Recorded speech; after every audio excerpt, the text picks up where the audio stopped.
Thank you, ladies and gentlemen. We will now be beginning with the final panel discussion on residential restarting the game. This session will be moderated by Mr. Siva Krishna, MD Residential Services and MD Chennai and Coimbatore, JLL. May I now introduce the esteemed panelists. Mr. J.C. Sharma, Vice Chairman and MD Sobha Limited. Mr. M.R. Jaishankar, Chairman and MD Brigade Group. Ms. Reza Sebastian Karimpanal, President Residential Business Embassy Property Developments, and Mr. Sandeep Runwal, MD Runwal Group. May I now request Mr. Siva Krishna to take over the session. Over to you, sir. Thanks, Asim. Am I audible? Yes, you're audible, sir. You're audible. So thanks, Asim. We have a packed panel today, and the topic of the discussion, restarting the game, sounds very positive. I will first go to Mr. Jaishankar. For last 3-4 months time, there are green shoots happening in residential real estate market. But this, despite the fact that we had operational issues like containment zones, curfews, lockdowns, severe lockdowns, and we have some structural issues like salary cuts, job losses. So my only question to you, sir, is that do you think is the pent-up demand of March, April, May, June being reflected, or is it sustainable? And sir, I would also like to see if you can just give a brief overview of what's happening in the market for last 2-3 months time. I think a fascinating story is emerging if it's true. In fact, I remember talking to you about a couple of months back saying that July looks better than June, August looks better than July, and if this continues, a trend is emerging. So I want to understand here: is trend really emerging, or is it the pent up demand just getting reflected?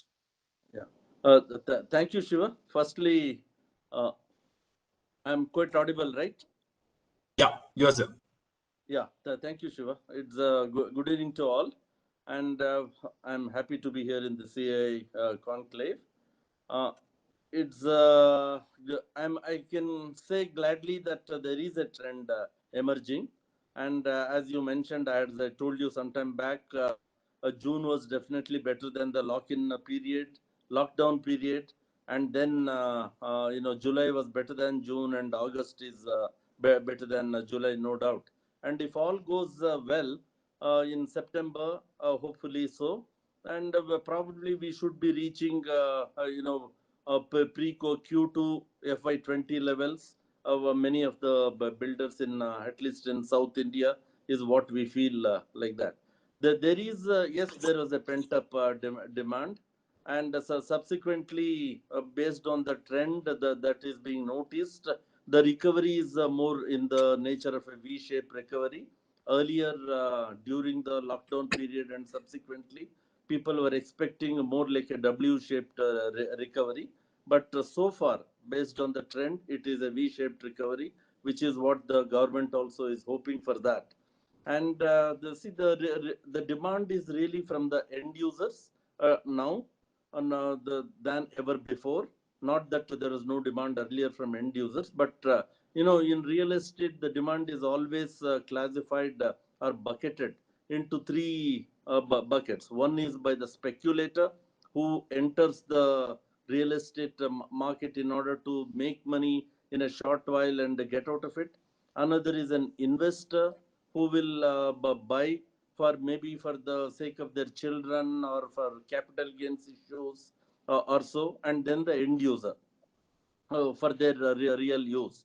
The speculator has vanished real estate sector for quite some time, and whereas the market has been substantially, we are catering substantially to investors and end users. But post lockdown and pandemic, during this pandemic period, the investment, the demand is mostly from the end users and also from NRIs in a big way. It has gone up substantially than before, primarily because the situation in Gulf is not, Middle East is not great. So many of them are returning home or wanting to return home and so is the case with the in United States, which is again a big market. The issues of H-1B visas, what is created by the president of United States has also unsettled quite a few, and many of them feel they may not be there for a long time, and hence they are wanting to buy real estate in India. And added to that, during this pandemic and during this work from home, the importance of home is becoming much more than ever before. For many of them may have been living in rented places, or in co-living areas, or in as paying guests, etc. All of them are having a relook on their future plans, and I think the desire is to ultimately have a roof over their head, and nothing like being in your own home. That way, we expect the things to be better as the time goes by, and as the Indian economy also recovers, which is I know Q2 or Q1 was quite atrocious, with the 24-25% drop in GDP, and the whole year itself, and it does not appear great. But as far as the housing sector is concerned, it is likely to do fairly well wherever the prices are reasonable, and there is value for money. That is what I feel. Thank you, sir. Sharmaji, I still want to again come back to the same question a different way. Yeah. 2013 onwards, the price points are not been really growing, because if you take inflation to account, the price has not been really going up. Uh, the sale velocity in most of the micro markets have actually slowed down, except certain projects, certain developers, certain community. Do you still believe? In fact, I heard Mr. Jaishankar talking about things looking good at this juncture. Uh, Sharmaji, my question to you is that we had a weak base to start off, and are we celebrating too fast, too soon?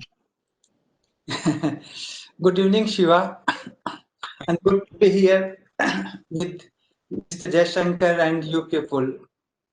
See, it is like this. We have seen the demand bouncing back in the automobile sector. The four-wheeler market as well as the two-wheeler market has revived better than what the market had anticipated. Similarly, if you look at on the residential space, real estate sector, what we find, as you correctly put it across, prices haven't gone up. The number of jobs having got created in record numbers in last 7 to 8 years, as will be born out of the fact with the kind of office space consumption what we have seen, or absorption what we have seen, and the interest rates again coming down at its record low, and the way the people understand that they have to make one of these 1 dozen cities their new home going forward, sort of a thing, and with people staying put in their homes, working and thinking about if they're not having their own home, uh, to see that whether it is the right time to buy or not, kind of a thing. There has been a better awareness about the residential space as an investment class at this point of time than never before. Of course, it is coupled with lots of uncertainties, A, and B, the systemic challenges which both the customers as well as the developers they are facing today. So what is happening is that there is a huge segment of buyers who have decided to take the call and have started buying the homes, which is keeping more or less the sales momentum of reasonably large developers going on, where inquiries are back to pre-COVID levels and the conversions also have improved, which will be borne out of our sales numbers, what we are sharing it with the market. At the same time, there is a huge number of people who have suffered because of this pandemic, this economic losses of MSMEs you talk about, or of the job losses you talk about, kind of a thing, it is creating some kind of an uncertainty as well. So our focus is that we have a limited inventory, and the prices remain stable. To those customers who have decided to take the call, the job of the marketing team, the job of the sales team and the organization is to reassure that this is the right time for you to take the call. This strategy has been working and working out beautifully, in my view, and we do believe that the momentum what we achieved even during the tough times, as the economy starts reviving, which is going to happen from couple of quarters from now onward, sort of a thing, this momentum will continue, and the so-called pent-up demand will become kind of a new normal, which we should be capitalizing. Thanks, Sharmaji. Sandeep, my next question to you is that relating the same subject, is that typically every time when crisis gets over, or we are on the verge of getting over the crisis, which we are not today, we are in the midst of a corona crisis, where things are we have been told that we'll have a second wave, or we are going to peak by November, December. But typically, every time when the crisis gets over, it's ready to move in properties, then affordable segment, cities like Bangalore, Chennai, Hyderabad, which recover. And then comes Bombay. And you being in Bombay, what's the current scenario in Bombay? Do you see the same revival story which is happening in the segments, affordable segments, as well as cities like Bangalore, Chennai, Hyderabad? Are you witnessing the same thing in Bombay also? Sandeep? Can you hear me? Yes. Good evening, Shiva. Good evening, all the panelists, and good evening, all the members who've joined in. So I would be very cautiously optimistic of the initial signals we are seeing in the market. And also what has been very interesting is this time Mumbai has not lagged behind in the recovery. And I would say we would be equivalent, if not superior, to Bangalore and Hyderabad, at least from the numbers we are seeing on our sites for the time being. And I can see all my panelists smiling who are from Bangalore and Hyderabad. But yes, for a change, Mumbai is not looking so bad. Also, there are a lot of reasons why Mumbai is not looking so bad. And again, this has been, what we've been seeing is recovery has unfortunately or fortunately got restricted to a few brands and stronger players in the market. And you've seen a huge consolidation of demand with the stronger guys.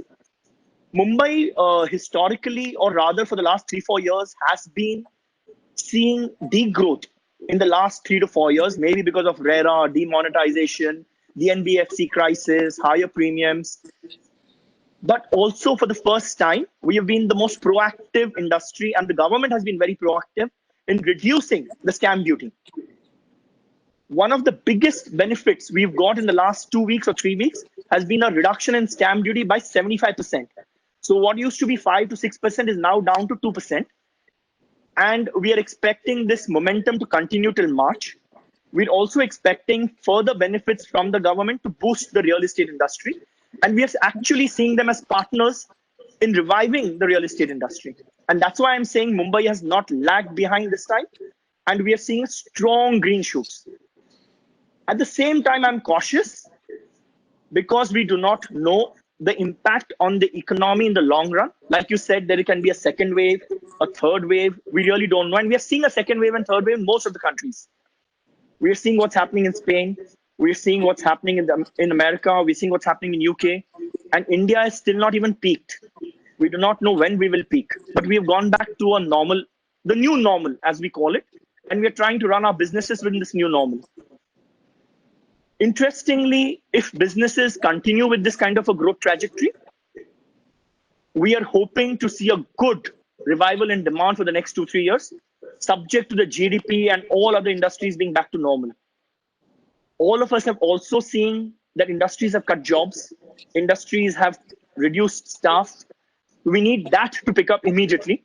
We need to have the drop in GDP slowed down, which was at 24-25%. You need retail consumption to come back, which today is only 40% or 45% of last year. So unless the confidence of all the consumers does not come back, real estate could just see a short recovery. And that's why we need to be very cautious in what our plans and aggression plans and growth plans would be for the next 3 to 4 years.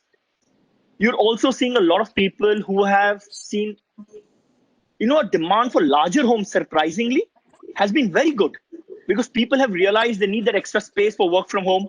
All of a sudden, they realize the importance of owning the home. And honestly, we've seen brisk sales in finished inventory. Under construction, again, you will see inventory offtake only in a few people, where there is a lot of confidence in the brand, where there is a lot of confidence in the builder's skills to deliver, and there is a lot of trust in that brand that he will not run away and the money will not go down the drain. You're also seeing people who had rented homes wanting to own their home because a lot of them had issues with their societies when they owned a rented home, which was very surprisingly.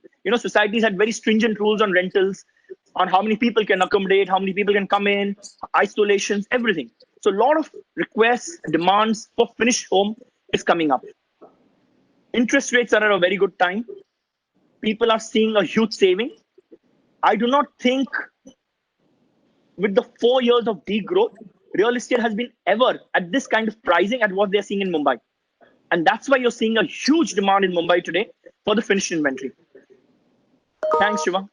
Very interesting, Sanjay. Very Riza, is the same case in Bangalore also, where you're seeing a trend emerging on the luxury segment, large spaced apartments? Do you think that trend is emerging there? And also, one more question is that let's look at critically. Is it because of the fact that there are two elements playing? One is rate of interest, which is at all-time low compared to last 15 years.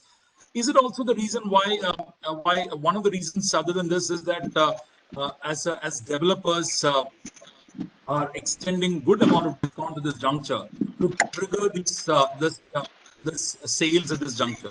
So what's your take? Shiva, can you hear me? Yeah. Shiva, yeah. So good evening to Mr. Shankar, Mr. Sharma, and Mr. Shiva. Pleasure to have you here. So I've stopped my video because apparently there's some low bandwidth issue. So clearly that's one thing to fix. So my take on this matter would be that see, as I would agree with all the statements that have been made. And family time matters is what we have seen, right? That quality of life matters. So even in the luxury segment, what we've seen is that clearly there is a preference for homes today which are well planned, uh, have better broadband connectivity. There is an extra space for work from home. Any elements which has been brought in, keeping in mind the safety and security of the homeowners are seen. And definitely there is an interest for ready to move in residences, right? So for us at Embassy, for the last couple of years, we've been focusing on completing our projects. So anything which corresponds to a lesser risk is where we are seeing differences. Also, we are seeing that people are preferring ready to move in homes from a managed residences perspective. Anything which is well managed from a continuity standpoint.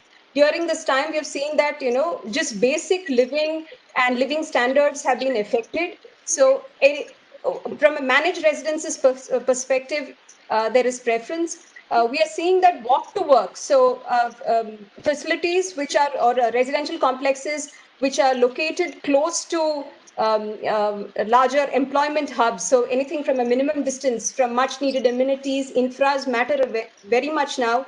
People don't want to travel a lot. They understand the importance of 15-minute cities. These are the preferences that we're seeing, especially in luxury residential. Also, the aspect of hospitality-driven projects. Again, for continuity perspective, we're seeing these preferences coming right through. Thank you, sir. So the majority of us saying that the trend is emerging, and we are optimistically cautious, and we are seeing an uptick in almost all markets, including Bombay. Great to hear that. That's a relief for residential segment after a long time. I think Corona or COVID has become a blessing in disguise for the sector in somewhat as far as the velocity is concerned. Sharmaji, I want to pick your thing into the design element. The one trend which is emerging, which can be safely assumed, is that affordable mid-level housing, which is actually picked up, and which means smaller homes are actually doing better than luxury homes. I know that we spoke about luxury segment also picking up in Bombay. This was a case which I heard in Bangalore also. So which means a lot amount of thinking, a lot amount of uh, um, uh, uh, uh, elements needs to be brought into the design of smaller homes. Efficiency is very, very important. What is that you're doing at Sobha in terms of bringing those finer elements to make it more attractive for the customers? It's a good point, Shiva. If you really look at, we have reimagined the whole design concept in our all new projects. See, today we have to imagine that every home buyer from now onwards, definitely he has to look for an experience where he can work from home without an interruption. His kids can play safely because they are not going to the school, and the safety, the comfort, and the utilization of the space remains of the paramount importance. I would not believe that the affordable segment is doing exceedingly well at the cost of luxury homes. In our case, 1 crore plus apartment sales constitutes more than 70%. And we are doing, last quarter we did 500 crore of new sales approximately. So in every home which has got 3 bedroom or plus sort of a thing with a new design, just adjacent to the foyer area, you are creating a convertible bedroom come work from home office sort of thing with a study table, quite well lit, with an internet connectivity in all the rooms to make it comfortable, private, and at the same time more user friendly. In the clubhouses, you are providing co-working spaces as a mandatory requirement, right? The automation is being used more aggressively and more effectively, like the door opening automatically without any kind of touch, the elevators taking your voice command kind of a thing, providing more of green spaces on your balcony area, on your terrace area, on your rooftop area kind of a thing, to ensure that you remain active, you remain comfortable, and your family also equally feels happy to be living when anybody is working. So the design is going to play a very important role, and going forward, irrespective of whether we continue to what you should say, work from home or go back to our offices, it's a debate by itself. More or less from now onwards, the developers will be offering the products which will reasonably well equipped to take care of these kind of future pandemics with more efficiency and with much greater kind of control mechanism. Jayashankar sir, your thoughts? No, no, undoubtedly, I agree with Sharma ji. And but a point to be added is, see, in many of our projects for a long, long time, we are giving this two-bedroom study concept or a three-bedroom with another study. It's been going on for many years. In fact, in some projects we launched about even 6, 7 years back. Even one bedroom has a study room, so that way you can call them as 1.5 bedroom study. Now that with the work from home, becoming a vogue and more popular, the study place within the house has assumed a much greater importance than ever before. But this is going to be the trend. And as far as brigade is concerned, we've been doing it for many, many years.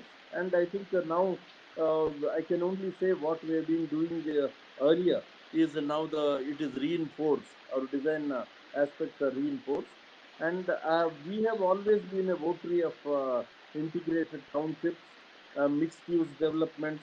As Rija said, walk to work kind of a thing is one of the things I truly believe in. I truly love to design or launch such projects. So we have a number of them, and I think the we need to, considering the chaos that we see in all our cities without an exception. I think it's important we need to create our own internally planned and good environment, more like an oasis in a desert kind of a thing. That is how we can do that when it comes to integrated townships. So I'm a votary of integrated township and mixed use development, where you have house, office, maybe hotel, shopping, and even a hospital and school. That kind of concepts I love, and we try to do more of that as far as possible. Thanks, sir. Sandeep, Mumbai is known for efficient homes. In fact, because of the high capital values. I mean, Mumbai has been re-engineering and coming back with good designs with minimal loss of space within the smaller homes. Do you think that COVID will bring in some more changes there? Because the study area or the work the area that you require for work from home, you need to carve out. So I'm sure there'll be demand for that also. So how do you think that pan out in Bombay? So in Mumbai, I think for the last 2 years, all of us have been very conscious about the size of the apartments, and most of the apartments were being made to fit a ticket size. So all the time you will hear the concept, the ticket size from your sales team. Sir, I want a ticket size of this. I want a ticket size of that. And you were actually driving your design team to fit into the ticket size. I will not be surprised if there is a requirement for a little larger spaces to fit in that extra work from home, because both husband and wife are now working from home, and they would find it extremely difficult to share a living room and talking to their bosses at the same time. So you would definitely see that demand for that extra space of maybe, just 40, 50 square feet where you can fit in a small office and both husband and wife can comfortably work from home. So I would actually be redesigning and looking at all new projects with the thought of how to get that 40, 50 square feet more efficiently done. At the same time, seeing at what ticket size we fit it in. And of course, like we've been discussing, the common facilities and arrangements in all the complexes will all be going through a huge change. Making offices in the clubhouses, ensuring co-working spaces, all this will become the new norm for most of the developers. Yeah, great. Uh, so we covered the current market scenario. We spoke about design elements. Let's look at the customer profile. 2008 prior to 2008, it was each group of the customers was between 40 above used to come and buy properties. We saw a shift from 2009 to 2013 where the demography was between 28 to 35 started buying homes. Then there was a lull for last 2-3 years where there was rent versus buy. And do you see a trend now that where the customers, it's for you, do you see a trend where the younger profile customers are also looking at in terms of buying properties? Because that's also the trend which we are seeing, like because of post-COVID, as most of the speakers rightly, the urge to own the home is at the highest point today. Do you see a rent versus buy thing happening and a trend emerging in that aspect? Yeah, so today I would say that the buyers which are out there in the market have all done their homework, right? So the 5-year rental outgo for a city living amounts to about 27 to 52% of the cost of a home in the suburbs, I would say, of MMR, NCR, Bangalore. And this is a strong financial rationale for suburban home ownership. And also there are flexible payment schedules being offered from the developer side. Other conducive factors, I would say, is that the price is right. The interests are down to its lowest. It's about 6.85 now. It's the best rate in decades. The repo rate is at its lowest, 4.4. And also the fact that living on rent is not helping somebody create an asset. So while home ownership does. So, and the other aspect of it, the other angle of it would be the fact that new launches are decreasing today, right? Which is also causing prices to reduce. And however, there'll be very few new project launches now, as developers are focusing on clearing existing inventory. So the market will attain an equilibrium in the few quarters and then become more developer favoring. And that also means that the prices are going to harden from this stage on. From a age group perspective, what we have seen is that, what was about 38 plus, 40 plus kind of buyers. Today, we are seeing that millennials are actually forming the key demand drivers. Uh, where the size of the millennial population historically has been about close to 400 million, we're seeing that there is something called a millennial pivot, right? Which can best be described as a tipping point that defines how young people's behavior and attitudes begin to change around the age of 25. And in this case of real estate, I would say that because of the security and the fact that real estate is a tangible asset, and historically over the years, real estate has been a very stable investment. Millennials are coming forward to buy. And the other aspect of it would be the fact that women as home buyers is also seeing, playing a very strong role in all of this. And I would like to share a stats from NASSCOM here, which says that the share of women workers in the ITES industry has risen significantly. So in FY 2020, it rose to close to 35%, which is 2x more than FY 2018. So if this changed socioeconomic environment, we can continue to give women some special incentives to encourage them to be home buyers. We will see an uptick from that segment as well. Shankar, see, last 2 years, if you look at it, the co-living student housing asset class which is emerging was predominantly dependent on the low-hanging fruit, which was the unsold inventory, which is 2 BHK and 3 BHK. Now, the launches coming down, as Riza rightly pointed out, there is a good possibility of price momentum happening in next 2 quarters because the launches have come down more to great standstill in the last 4 to 5 months' time, barring a few launches in certain cities. Uh, the co-living student housing was predominantly dependent on the low-hanging fruit of the existing unsold inventory. Do you think anything serious is going to happen on the co-living front, or is that asset class is here to stay? See, co-living is an interesting concept. Is it for? It's for me, right? Yeah, it's for you. Yeah. Co-living is an interesting concept, but the fact is, it's not that it was not there before. So it was not termed as co-living. People may have called it as paying guests. They may have called it as dormitories or hostels, or for that matter, the people would have lived together, just calling it as an apartment.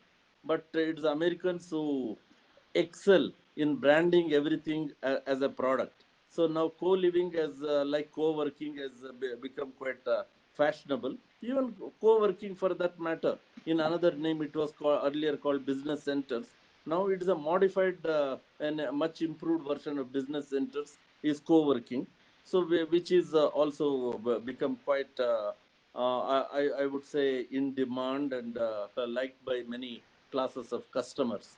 So, but if you want to take up co-living as a different product and a segment, it requires a proper planning, and it requires a lot of thought should go into that in terms of creating amenities and facilities for co-living customers or occupants.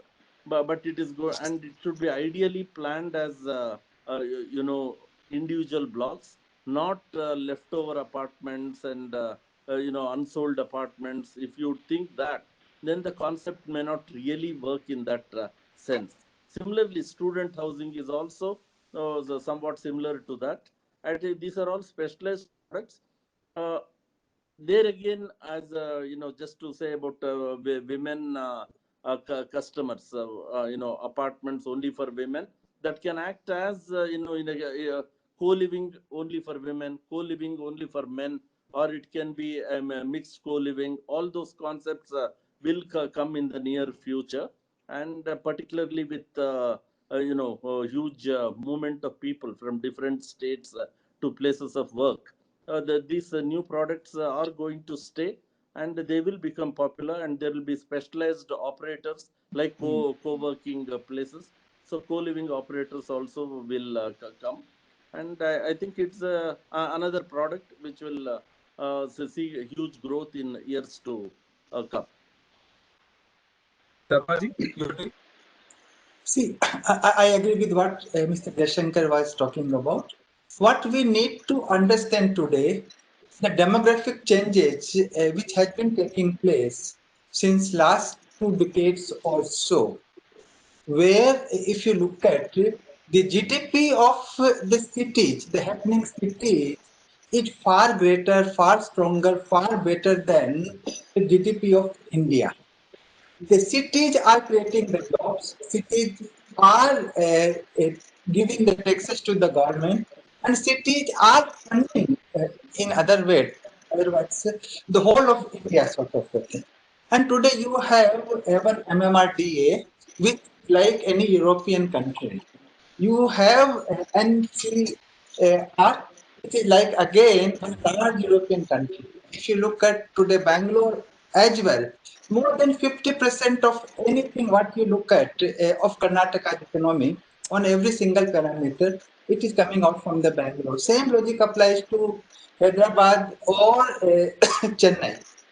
So kindly keep that thing into mind. And then if you look at the kind of segmentation which is happening, which just now Jaishankar was talking about, that in itself is huge with lots of money being available.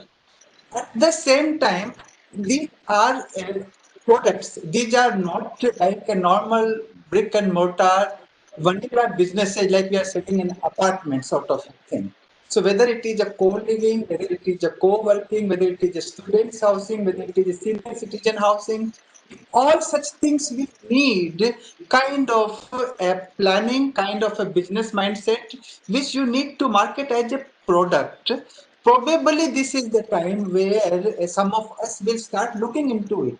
We have to add the rental housing scheme as well, which the government has announced recently. How do you capitalize on that? And probably these are the areas where some of the developers will start working from now onwards. And from 5 to 10 years, they will be able to create not only a niche but a respectable size. And some of those companies initially may be funded with the private equity, and maybe 5 to 7 years from now, you will see some of them doing an IPO, like we could see in case of some of the startups becoming an IPO kind of an organization. So, Sandeep, with sales slowly inching back to recovery, we're calling it as a trend now. Where do you think the government should step in to sustain this recovery? Or do you think that we can't expect anything from the government at this juncture? I'm being very critical at this juncture. See, do you think that the government should really step in to sustain this recovery? So, I am one of those believers who believes that we should not expect anything from the government. We should not, every time they intervene, it has always been negative for real estate. So I am happy if they don't intervene and let this recovery take its own course. They need to do very simple things in case I need to go to them. The industry is very simple. We have very simple demands. In Mumbai, we are hit by huge premium and by a huge difference in the reality pricing and the ready reckoner pricing. If the government is so sure we are able to sell above the ready reckoner rate, I'm telling you, most of the builders will happily give all their inventory at the ready reckoner rate to the government. So there needs to be a realistic check on the pricing in the markets, on the ready reckoner rates, a realistic reality check on the premiums which we are paying to the government. Because earlier, land used to constitute 80% of our costs. Now it is premiums which constitute more than 50 to 60% of our cost. If you want to attract and make Mumbai a financial capital, you want to attract housing, you want Mumbai to boom again, you definitely have to look at the premiums in the city. From the central government, I would honestly request them to take a relook at the GST for affordable housing. It really has a big impact on our costs. There are issues which they can look on in terms of the income tax benefit which we can get for the second home, third home, and on the capital gains. There can be a huge list of demands we can go on, but these are very simple demands which we think the government can look into and can consider. It will really help us a lot. See, and also Shiva, one thing I need to add is, real estate has been the bane of every economy in every country. We are wealth creators. Everyone who owns a home has a wealth in that home. I do not understand why we look upon that rising real estate prices is always negative. It isn't always negative. It boosts the economy, it creates wealth in the hands of billions of people in the country, and it's an overall booster for the employment in this country. Fantastic. Mr. Jaishankar, your views on it? No, I 100% agree with Sandeep what he said, and I'm tired of talking about withdrawing input tax credit, which is really makes us angry to be to express our opinion. Input tax credit has only helped in increasing the price and increasing the revenues for the government. All of us know without exception the almost 33 to 35% of the price of an apartment, particularly in the up to 1.5 crores of value, is taken by the government.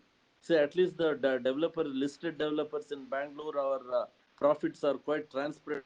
We're all working on single digit profit margins, whereas the government takes away a direct tax of 20% by way of GST, stamp duty, registration charges, and indirectly in approval charges, and as Sandeep said, premium in Mumbai. Thankfully, we are not South is not as badly hit as on the premium side, but Mumbai is always the bellwether for the real estate industry, and other states are likely to learn mostly the negatives of what is happening in Mumbai and try to implement in other states. That is the sad part.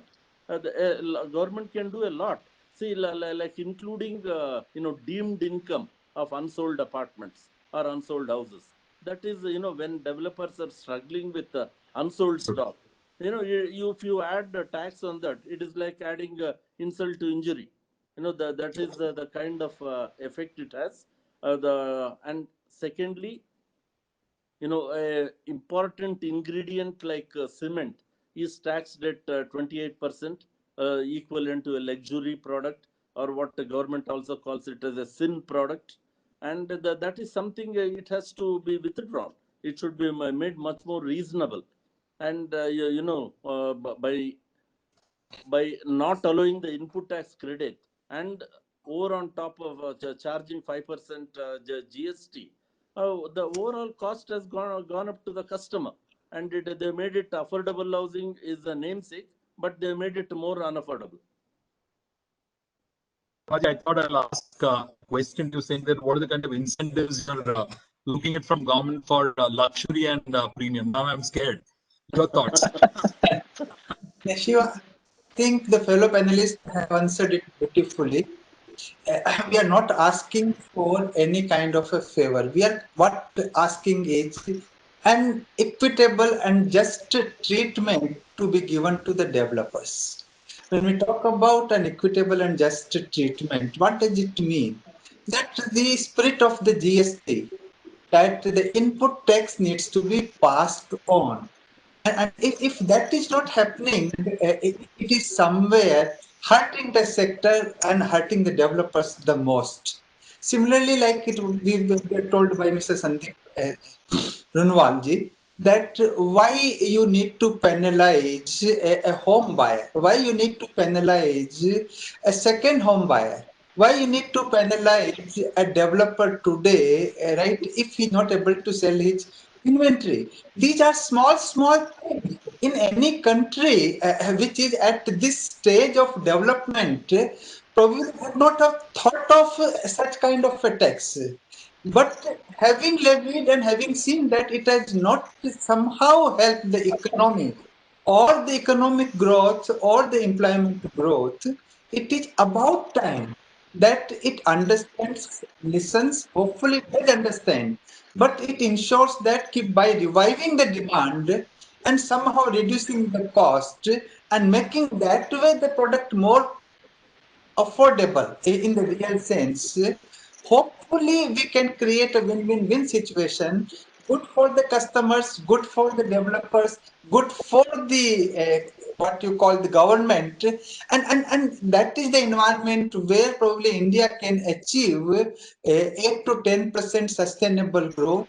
The real estate sector can achieve more than double digit growth, and this is what kind of vaccine available to the government to take care of the economic challenges what it is facing.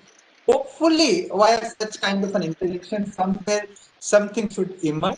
We cannot give up the hope, but at the same time, yes, I do agree that unnecessarily highly taxed real estate sector needs a clear relook from the government. So not to give up, but clear relook from the government of the real estate sector. That's the final words. It's a very absorbing and interesting session we had. I will just summarize the key takeaways. Mr. Jaishankar said the trend is really emerging, could lead to a good quarter two levels by September, vis-a-vis pre-COVID levels. We're expecting a V-shaped recovery, demand primarily from end users. NRIs returning homes, also looking at properties very closely. Importance of home has increased. Urge to buy properties at all-time high. Reasonably priced properties are seeing a demand.